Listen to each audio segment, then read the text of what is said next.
కాలం ఒక విచిత్రమైన దొంగ. అది మనుషుల్ని తీసుకెళ్ళిపోతుంది, కానీ వాళ్ళ జ్ఞాపకాల్ని మాత్రం ఇక్కడే వదిలేస్తుంది. ఆ జ్ఞాపకాలు పాత పుస్తకాల మధ్య దాచిన నెమలీకల్లాంటివి. తీసి చూసిన ప్రతిసారి కొత్తగానే కనిపిస్తాయి, కానీ వాటికి ఇక ప్రాణం రాదన్న నిజం మనసుని పిండేస్తుంది. గతం అనేది ఒక పాడుబడిన ఇల్లు లాంటిది. అందులోకి తొంగి చూడకూడదు. ఒకవేళ చూస్తే అక్కడ దెయ్యాలుండవు. మనల్ని వెంటాడే మన వాళ్ళ జ్ఞాపకాలే ఉంటాయి. సంధ్య జీవితం ఇప్పుడు ఓ గడియారం ముళ్ళలా మారిపోయింది. ఎవరి కోసం తిరుగుతుందో తెలీదు, ఎప్పుడు ఆగుతుందో తెలీదు, కానీ నిరంతరం తిరుగుతూనే ఉంటుంది. ఆమె మౌనం ఆ ఇంటికి ఒక కొత్త రంగును వేసింది. సూర్య అహంకారం, వరుణ్ అల్లరి, చిట్టి అమాయకత్వం, వీటన్నిటికీ సంధ్య మౌనమే సమాధానంగా నిలబడింది. ఆదివారం ఉదయం సూర్య ఇంట్లోనే ఉన్నాడు. న్యూస్ పేపర్ పట్టుకుని సోఫాలో కూర్చున్నాడు. పేపర్ చూస్తున్నాడు, కానీ వాడి కళ్ళు అప్పుడప్పుడే కిచెన్లో పనులు చేసుకుంటున్న సంధ్య వైపు వెళ్తున్నాయి. ఈ అమ్మాయికి ఏమైంది? 10 రోజులుగా ఒక్క ముఖం కూడా మాట్లాడడం లేదు. కనీసం నా వైపు కన్నెత్తి కూడా చూడడం లేదు.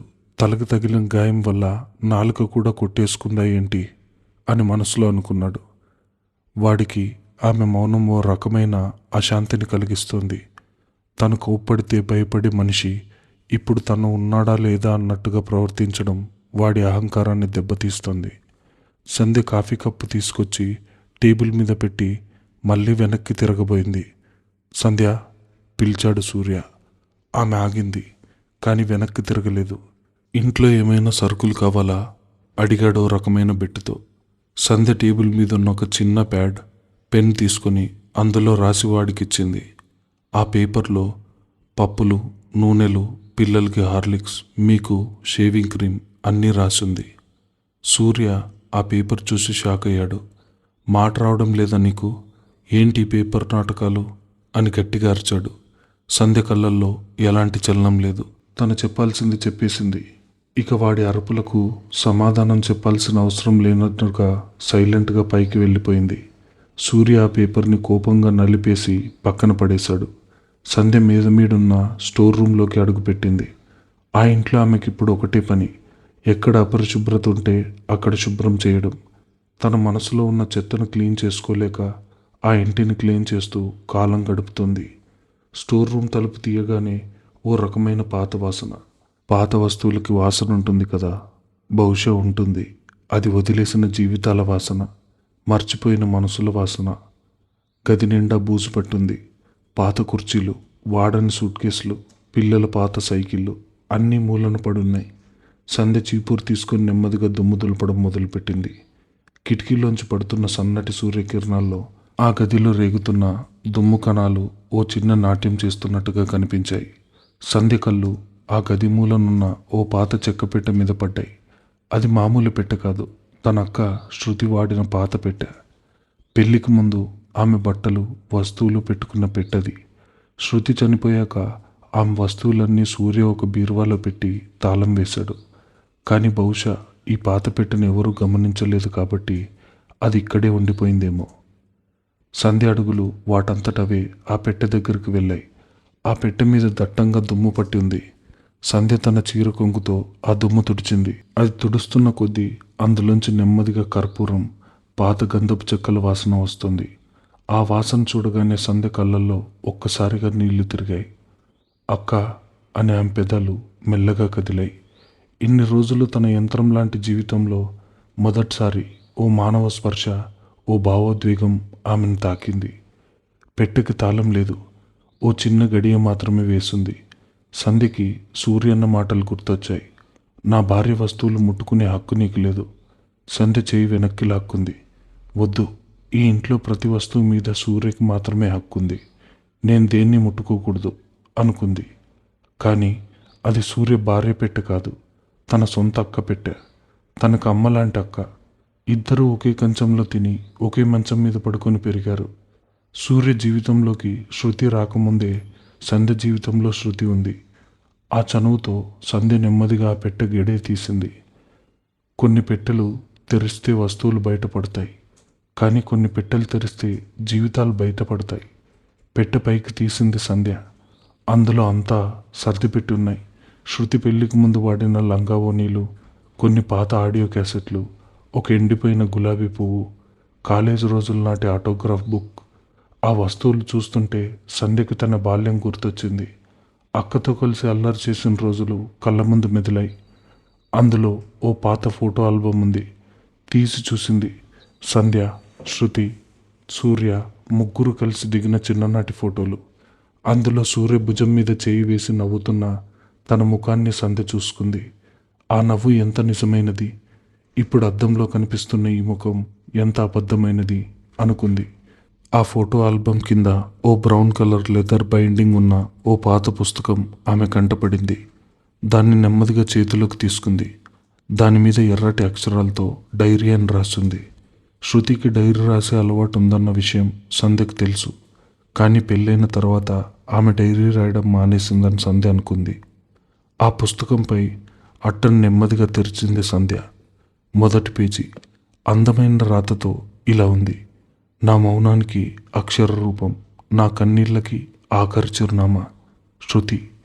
ఆ వాక్యం చదవగానే సంధ్యకు గుండె వేగం పెరిగింది. శృతి అక్క కన్నీళ్ళెందుకు? తన సూర్యబావతో సంతోషంగానే ఉంది కదా, ప్రేమించి పెళ్లి చేసుకుంది కదా, మరి డైరీలో ఎందుకిలా రాసింది? ఆమె బుర్రలో 100 ప్రశ్నలు మెదిలాయి. సంధ్య అక్కడే కింద కూర్చుంది. దుమ్ము పట్టిన ఆ నేల మీద తన పాత జ్ఞాపకాల మధ్య ఒంటరిగా కూర్చొని ఆ డైరీ పేజీలు తిప్పడం మొదలుపెట్టింది. పేజీలు తిరుగుతున్నాయి. అందులో మొదటి కొన్ని పేజీల్లో వాళ్ళ కాలేజీ రోజులు, సూర్య గురించి శృతి రాసుకున్న కవితలు ఉన్నాయి. అది చదువుతుంటే సంధ్యకి బాధేసింది.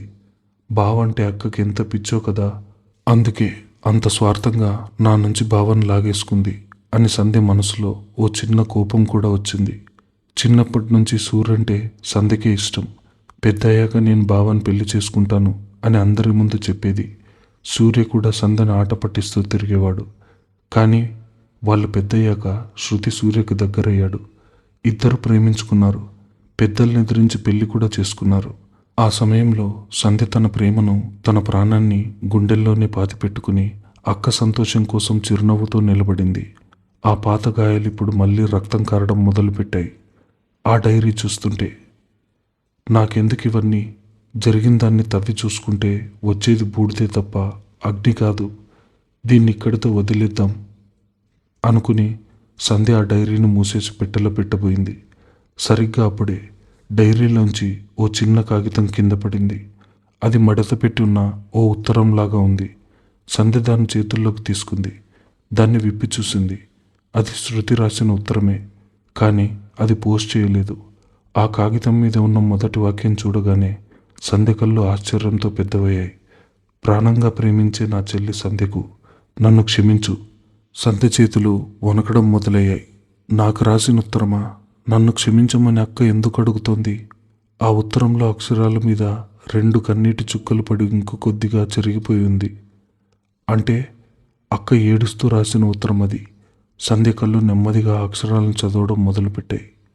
సంధ్య, నా చిట్టి తల్లి, నువ్వు ఈ ఉత్తరం చదివే సమయానికి బహుశా నేను ఈ లోకంలో ఉండకపోవచ్చు.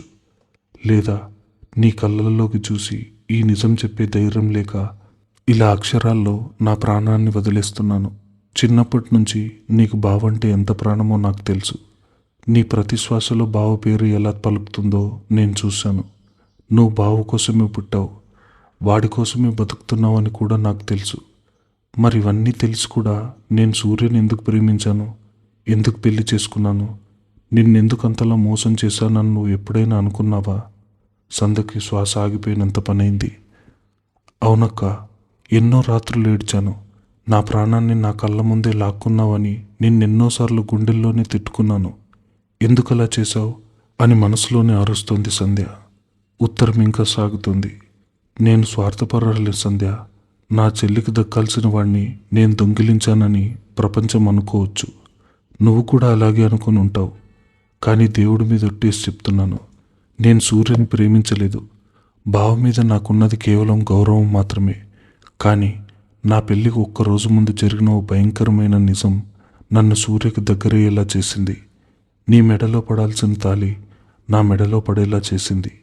నేను కాదు, మన విధి. ఆ రాత్రి నేను తీసుకున్న ఆ నిర్ణయం వెనుకున్న నిజం తెలిస్తే నువ్వు తట్టుకోలేవు సంధ్య. సంధ్య కళ్ళు వెంటనే కన్నీళ్ల జలపాతంలా కారుతున్నాయి. ఏంటా నిజం? పెళ్లికి ముందు ఏం జరిగింది? అక్క ఎందుకు బావని పెళ్లి చేసుకోవాల్సి వచ్చింది? తను ప్రేమించకుండానే బావతో ఎలా జీవితం పంచుకుంది? పిల్లల్ని ఎలా కన్నది? ఆ ఉత్తరం సగంలోనే చిరిగిపోయి ఉంది.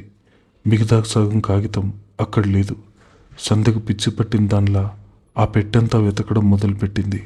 కానీ ఆ కాగితం దొరకలేదు. అంటే ఆ నిజమేంటో ఈ డైరీలో రాసి ఉండుంటుంది అనుకుని వెంటనే ఆ డైరీ చేతుల్లోకి తీసుకుంది. సంధ్య వేగంగా డైరీ పేజీలు తిప్పింది. పెళ్లికి ముందు రోజు రాత్రి రాసిన పేజీ దగ్గర ఆగింది. ఆ పేజీలో అక్షరాలు చాలా వణుకుతూ రాసున్నాయి. ఒక భయం, ఒక ఆందోళన ఆ రాత్రిలో స్పష్టంగా కనిపిస్తుంది. తేదీ ఆగస్టు 14, రాత్రి 11 గంటలు. ఆ పేజీని చదవడం మొదలుపెట్టింది సంధ్య. ఇవాళ రాత్రి ఒక చీకటి నిజం నా కళ్ళ ముందు నిలబడింది. నా చెల్లి సంధ్యకు రేపు జరగాల్సిన ఎంగేజ్మెంట్ ఆగిపోయే పరిస్థితి. సూర్యబావతో సంధ్య జీవితం ఓ నరకమవుతుందని నాకు అప్పుడే తెలిసింది. సూర్యబావ మంచివాడే, కానీ వాడి జీవితంలో ఉన్న ఒక చీకటి కోణం సంధ్యని బతకనివ్వదు. నా చెల్లిని ఆ నరకంలోకి పంపడం నాకు ఇష్టం లేదు. అందుకే నా జీవితాన్ని బలి చేయడానికి నేను సిద్ధపడ్డాను. రేపు ఉదయం సూర్యతో నా పెళ్లి జరుగుతుంది. ప్రపంచం దృష్టిలో నేనొక ద్రోహిని. కానీ నా చెల్లి ప్రాణాలు కాపాడిన ఒక సంధ్య గుండె రైలు వేగంతో కొట్టుకుంటోంది. సూర్య జీవితంలో ఉన్న చీకటి కోణం ఏంటి? తనని పెళ్లి చేసుకుంటే తనెందుకు బతకదు? అక్క తన కోసం ఈ పెళ్లి చేసుకుందా? అంటే తను ఎన్ని రోజులు అక్కను అపార్థం చేసుకుందా? ఈ ప్రశ్నల సుడిగుండంలో సంధ్య కొట్టుమిట్టాడుతోంది. తన అక్క ఓ మోసగత్తె కాదు, తన పాలిట ఒక దేవతని ఆమెకు అర్థమైంది. అప్పటిదాకా తన బాధ మాత్రమే తెలిసిన సంధ్యకి ఆ డైరీ ద్వారా ఓ భయంకరమైన భూతం కళ్ళ ముందు కదులుతున్నట్టు అనిపించింది. మిగతా పేజీలు తిప్పబోయింది సంధ్య. సరిగ్గా అప్పుడే స్టోర్ రూమ్ తలుపు కీచుకుంటూ శబ్దం చేస్తూ గట్టిగా తెరుచుకున్నాయి. దుమ్ము ఎగురుతుండగా ఆ తలుపుల మధ్య సూర్య నిలబడి ఉన్నాడు. వాడి కళ్ళు ఎర్రగా ఉన్నాయి. కోపం నచాలని కంటింది. తన భార్య వస్తువులు గదిలో సంధ్య ఎందుకు వచ్చిందో అన్న కోపం ఒకవైపు, ఆమె చేతిలో శృతి రాసిన డైరీ ఉండడం ఇంకోవైపు వాణ్ణో మృగంలా మార్చేశాయి. నిజం తెలుసుకోవడం ఒక వరమైతే ఆ నిజం తెలిసే క్షణంలో వచ్చే ఆటంకం ఓ పెద్ద శాపం. సంధ్య చేతిలో ఉన్న డైరీని చూసి సూర్య ముఖం కండరాలు అదురుతున్నాయి. సంధ్య భయంతో ఆ డైరీని తన గుండెలకు హత్తుకుని కింద కూర్చున్న చోట నుంచి నెమ్మదిగా లేచి నిలబడింది. నిజం నిప్పు లాంటిదంటారు. అది బయటపడినప్పుడు వెలుగునిస్తుందో లేక బతుకుల్ని దయించేస్తుందో ఎవరికీ తెలీదు. కానీ ఆ నిప్పును ఆర్పేయడానికి కోపం అనే ఓ నీటి చుక్క చాలు. కొన్నిసార్లు మనం దేవుడి దగ్గరికి వెళ్ళి వరాలు అడగం. కేవలం మనకు జరిగిన అన్యాయానికి కారణమేంటో చెప్పుకొని నిలదీస్తాం. సంధ్య జీవితంలో ఆ డైరీ ఒక దేవుడు లాంటిది. తన అక్క త్యాగానికి ఒక సాక్ష్యం లాంటిది. కానీ విధికి ఆ సాక్ష్యాన్ని నిలబెట్టడం ఇష్టం లేదు కాబోలు. అందుకే అక్కడికి సూర్యుని తీసుకొచ్చింది. స్టోర్ రూమ్ తలుపు గట్టిగా కీచుకుంటూ తెరుచుకున్నాయి. గదిలోకి ఒక్కసారిగా వెలుతురు, ఆ వెలుతురుతో పాటే ఓ భయంకరమైన తుఫాను అడుగుపెట్టింది. ఆ తుఫాను పేరే సూర్య. వాడి కళ్ళు నిప్పులు చెరుగుతున్నాయి. శ్వాస వేగంగా ఆడుతోంది. వాడి చూపులు నేరుగా సంధ్య చేతిలో ఉన్న డైరీ మీద, ఆ తెరిచి ఉన్న పాత చెక్కపెట్టె మీద పడ్డాయి. ఒక మనిషి తన అత్యంత రహస్యమైన పవిత్రమైన గుడిలోకి ఎవరైనా బూట్లతో అడుగు పెడితే ఎంత కోపం వస్తుందో సూర్యముఖంలో ఇప్పుడు అంత కోపం కనిపిస్తుంది. సంధ్య గుండె ఆగిపోయినంత పనైంది. ఒక చేత్తో డైరీని గట్టిగా గుండెలకు కత్తుకుని కింద కూర్చున్న చోట నుంచి వణుకుతూ పైకి లేచింది.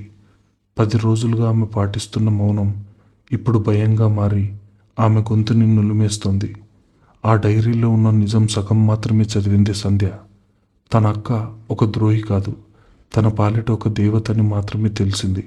కానీ ఆ దేవత తనను దేని నుంచి కాపాడడానికి బలైపోయిందో తెలుసుకునే లోపే మృత్యువు లాంటి భర్త ఎదురొచ్చి నిలబడ్డాడు. సూర్య ఒక్కో అడుగు వేసుకుంటూ సంధ్య దగ్గరకు వస్తున్నాడు. వాడి అడుగుల చప్పుడు ఆ నిశ్శబ్దమైన గదిలో ఓ పిడుగుపాట్లా వినిపిస్తోంది. కోపం కంటి చూపును లాగేసుకుంటుంది. కానీ అహంకారం మనిషి ఆలోచనని చంపేస్తుంది. ఎదురుగా ఉన్నది తన మెడలో తాలికట్టిన భార్య అని, తలకు కట్టుతో గాయపడి ఉన్న ఒక ఆడదని సూర్య మరచిపోయాడు. వాడికి కేవలం తన భార్య వస్తువును ముట్టుకున్న ఓ అపరిచితురాలు మాత్రమే కనిపిస్తుంది. ఎవరు పర్మిషన్ ఇచ్చారే నీకు ఇక్కడికి రావడానికి? సూర్య గొంతులో ఒక ఉరుము లాంటి శబ్దం. సంధ్య భయంతో 2 అడుగులు వెనక్కి వేసింది.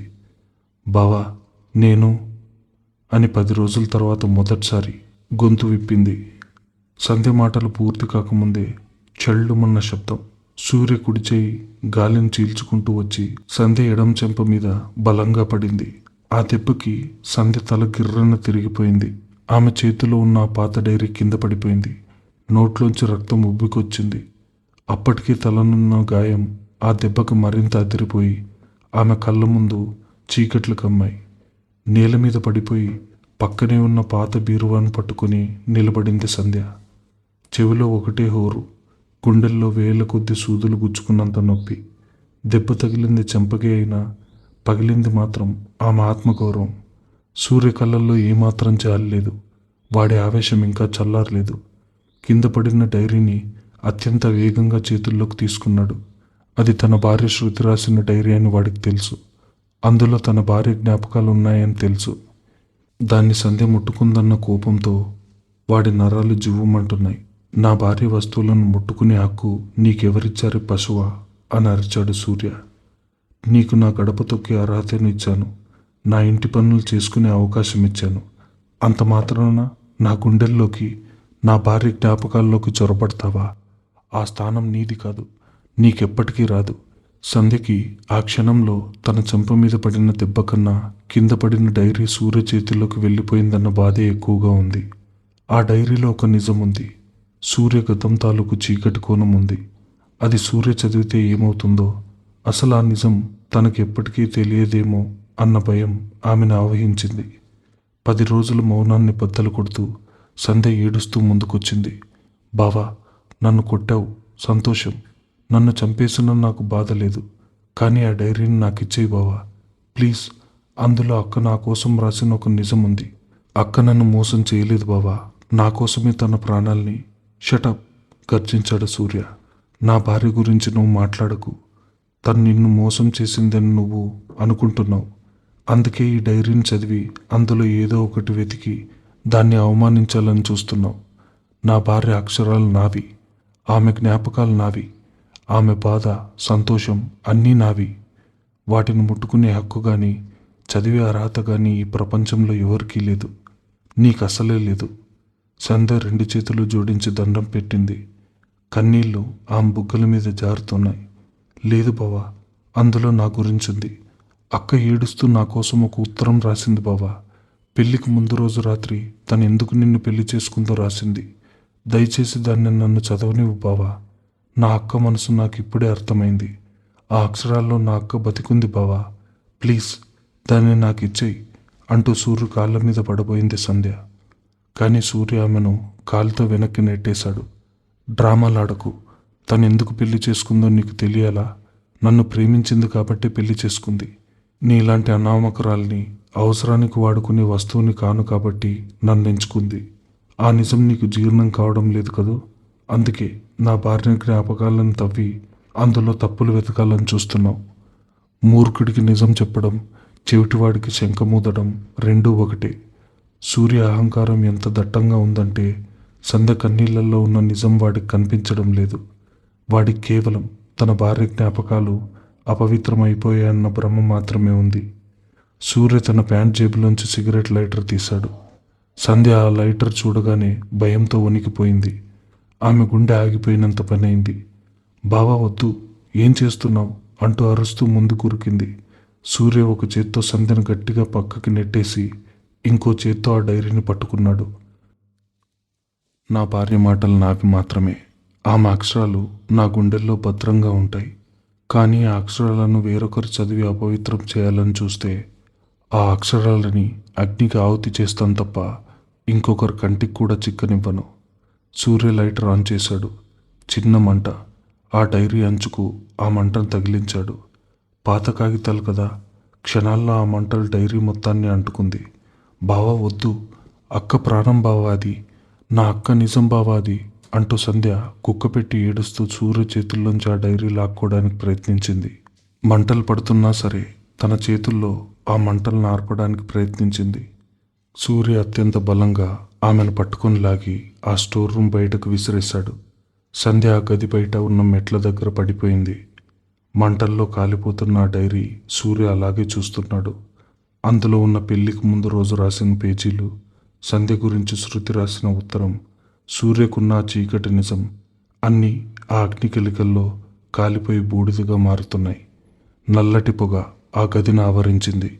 అక్షరాలు కాలిపోయి నల్లటి మసిలా రాలిపోతున్నాయి. కాలిన గాయానికి మందుంటుంది, కానీ కాలిపోయిన నిజానికి మందుండదు. ఒక మనిషి ప్రాణం పోతే దేహం కాలిపోతుంది, కానీ ఆ జ్ఞాపకం కాలిపోతే ఆ మనిషి శాశ్వతంగా చచ్చిపోతాడు. ఈరోజు సూర్య చేతుల్లో శృతి రెండోసారి ప్రాణం వదిలింది. సంధ్య బయట నుంచి అక్క అంటూ వెక్కి వెక్కి ఏడుస్తుంది. తనక్క తనకు చివరిసారిగా వదిలి వెళ్ళిన ఒకే ఒక సాక్ష్యం తన కళ్ళెదురుగా బూడిదిగా మారిపోతుంటే ఆమె గుండె పగిలిపోయింది. ఇన్నేళ్లుగా తను ద్వేషించిన అక్క తన కోసం దేవతలా మారి తనను కాపాడిందని తెలిసిన మరుక్షణం ఆ అక్క అక్షరాలను ముద్దు పెట్టుకోవాలని ఆశపడిన ఆమె మనసు ఇప్పుడు ఆ బూడిదని చూసి రగిలిపోతుంది. సంధ్య కాలిపోతున్న డైరీని తీయడానికి మళ్ళీ గదిలోకి వెళ్ళబోయింది. సూర్య కాలిపోయిన ఆ డైరీ అవశేషాలను ఓ పక్కకు పడేసి వేగంగా బయటకు వచ్చాడు. సంధ్య చేతిని బలవంతంగా పట్టుకుని లాక్కుంటూ కిందికి తీసుకువెళ్ళాడు. సంధ్య ఏడుస్తూ వాడు పట్టు నుంచి విడిపించుకోవడానికి ప్రయత్నిస్తోంది. కానీ సూర్య బలం ముందు ఆమె నిలబడలేకపోయింది. మెట్లపైన లాక్కుంటూ తీసుకొచ్చి హాల్లోకి విసిరేశాడు. మరొకసారి, ఇంకొకసారి నా భార్య వస్తువుల మీద నీ నీడపడినా, వాళ్ళ గదిలోకి నువ్వు అడుగుపెట్టినా ఈ ఇంట్లోంచి నిన్ను గెంటేయడానికి ఒక నిమిషం కూడా ఆలోచించను. నేను బతుకున్నంతకాలం ఈ ఇల్లు, నా పిల్లలు, నా భార్య జ్ఞాపకాలు నావి మాత్రమే. ఇందులో నీకెలాంటి స్థానం లేదు అని గట్టిగా అరిచాడు. తన గదిలోకి వెళ్ళి తలుపులు వేసుకున్నాడు సూర్య. ఆ తలుపులు వేసిన శబ్దానికి ఇల్లంతా దద్దరిల్లింది. సంధ్య కింద పడిన చోటే కుప్పకూలిపోయింది. ఓ తల్లిని కోల్పోయిన పసిపిల్లల్లా వెక్కి వెక్కి ఏడ్చింది. అక్క, ఎంత పని చేశావే! నేను ఆ నరకంలో పడకూడదని నువ్వు ప్రాణత్యాగం చేశావు. కానీ ఇప్పుడు అదే నరకంలో నేను ఒంటరిగా మిగిలిపోయానే. అసలు ఎందుకు చేశావే ఈ పెళ్ళి? ఏంటి బావ నిజం? నాకింకా ఈ నిజం ఎవరు చెప్తారక్క అని గుండెలు బాదుకుంటూ ఏడ్చింది. రాత్రి 2 గంటలవుతుంది. ఇల్లంతా నిశ్శబ్దం. ఏడ్చి ఏడ్చి సంధ్య కళ్ళు ఎర్రబడి వాచిపోయి ఉన్నాయి. ఆమె కింద హాల్లో నేల మీద పడుకునుంది. కానీ ఆమెకు నిద్ర పట్టడం లేదు. బుర్రలో ఒకటే ప్రశ్న, సూర్య జీవితంలో ఉన్న చీకటి కోణం ఏంటి? తన అక్క ఎందుకు సూర్యని పెళ్లి చేసుకుంటే సంధ్య బతుకు అని రాసింది? ఒకవేళ సూర్య మంచివాడే అయితే మరి అక్క ఎందుకు అంత భయపడింది? సంధ్యకి ఏదో సమాధానం కావాలి. ఆ కాలిపోయిన బూడిదలో ఏమైనా ఒక కాగితం ముక్క మిగిలా ఉంటుందా? ఒక అక్షరమైన తనకు ఆ నిజం వైపు తీసుకెళ్తుందా? ఆ ఆశతో పిచ్చి పట్టిన దానిలా సంధ్య నెమ్మదిగా లేచింది. చీకట్లోనే అడుగులు వేసుకుంటూ మేడ మీదున్న స్టోర్ రూమ్లో వైపు వెళ్ళింది. స్టోర్ రూమ్లో లైట్ లేదు. ఫోన్ టార్చ్ ఆన్ చేసింది. నేల మీద పడిన నల్లటి బూడిది చెదిరిపోయి ఉంది. డైరీ మొత్తం కాలిపోయి ఓ నల్లటి ముద్దలా మారింది. సంధ్య కన్నీళ్లతో ఆ బూడిదిని తన చేతులతో పక్కకు అంటుండగా అకస్మాత్తుగా ఆ బూడిది కింద కాలిపోకుండా మిగిలిన ఓ చిన్న కాగితం ముక్క కనిపించింది. ఆ డైరీ పేజీలోని ఓ చిన్న మూల మాత్రమేది. డైరీ మందంగా ఉండడం వల్ల ఆ చివరి అంచు మంటలు పూర్తిగా కాలిపోలేదు. సంధ్య చేతులు వణుకుతుండగా ఆ కాగితం ముక్కను పైకి తీసింది. టార్చ్ వెలుతురులో అందులో ఉన్న 2 లైన్లు చదవడం మొదలుపెట్టింది. ఆ సగం కాలిన పేజీల్లో ఇలా రాసింది: సూర్యకి ఆ వ్యాధి ఉందని తెలిసినప్పుడు నా గుండె ఆగిపోయింది. పగలు అమాయకంగా మంచివాళ్లా కనిపించే సూర్య రాత్రిపూట ఆ గదిలో చేసే దారుణాలు చూస్తే ఎవరైనా... సంధ్యకు ఊపిరాగిపోయింది. వ్యాధి, రాత్రిపూట చేసే దారుణాలు అంటే సూర్యకి ఏదో మానసిక జబ్బుందా? పగలంతా మంచిగా పిల్లల్ని చూసుకునే తండ్రి రాత్రిపూట రాక్షసుడిలా మారతాడా? సంధ్య మెదడు మొద్దుబారిపోయింది. భయంతో ఆమె ఒళ్ళంతా చెమటలు పడుతున్నాయి. సరిగ్గా అదే సమయంలో హా పక్కనున్న సూర్యగదిలోంచి ఓ భయంకరమైన విచిత్రమైన నవ్వు వినిపించింది. ఆ నవ్వు సూర్యదే, కానీ అది మామూలు మనిషి నవ్వులా లేదు. ఒక రాక్షసుడు తన వేటను చూసి నవ్వినట్టు, ఓ సైకో తనకు తాను మాట్లాడుకుంటూ నవ్వుతున్నట్టుగా ఆ గదిలోంచి వింత శబ్దాలు వస్తున్నాయి. అరేయ్, వదలరా నన్ను, నేను చంపేస్తాను, హా హా హా అని సూర్య గొంతు మారుతూ రెండు వేరువేరు గొంతులతో మాట్లాడుతున్న శబ్దం. సంధ్య కాళ్ళ కింద భూమి కదులుతున్నట్టుగా అనిపించింది. అక్క తనని ఎందుకు కాపాడాలనుకుందో ఆమెకి ఇప్పుడు అర్థమవుతోంది. తాను పెళ్లి చేసుకున్నది తన ప్రాణమైన భావని కాదు, ఒక సైకోని, ఒక మానసిక రోగిని. సంధ్య వణుకుతున్న కాళ్ళతో ఆ చీకటి గోడను పట్టుకుంటూ నెమ్మదిగా సూర్యగది తలుపు దగ్గరికి వెళ్ళింది. తలుపు సగం తెరిచింది. ఆ తలుపు సందులోంచి లోపలికి తొంగి చూసింది సంధ్య. లోపల దృశ్యం చూసి సంధ్య గొంతులోంచి ఓ పెద్ద కేక బయటికి రాబోతుంది.